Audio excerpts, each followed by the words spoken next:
cook fresh, good food is very difficult for the mass. You know, I would say here it's a big restaurant. It's 20,000 seats.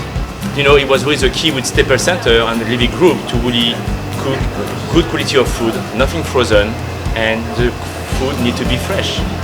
I'm very happy and very proud to be here. Definitely, that's great. These are just my favorite dogs. I think everybody doing the chili dog is amazing, and it represents California. And I like the classic dog. It's just, you know, the Dave's dog is just like so simple but so delicious and like satisfying. And then the mac and cheese dog is pure decadence.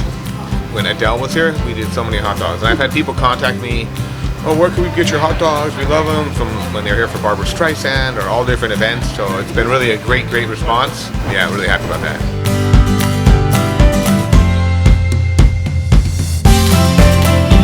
Everything that's served here at Staples Center is the same caliber and the same quality of ingredient that we use at our taqueria here in downtown LA. The masa is land-raised organic corn. We grind it here in LA and then we fresh and press right before we make our tacos. We've been open almost a year, so we caught the tail end of last season, and we're looking forward to this big season. We've always focused on getting the most natural ingredients, the cleanest, simplest ingredients that you can find, and pizza really is about simplicity. So we try to instill in the staff here good cooking techniques using good quality ingredients, which we're hoping will amount to a superior product.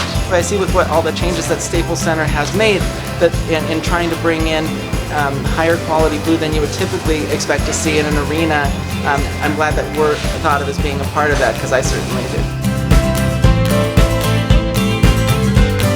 I know how excited I am to come to work and really get to work with all these great chefs and these great ladies and gentlemen that we have here. But the fans feel the same way. They walk through the Staples Center and they look at it's like a neighborhood. They could have, you know, hot dogs one day, tacos, chicken, pizza, you know. So it's a great environment for fans here now, because we're just building upon their excitement coming to the venue itself, and they have tons of options.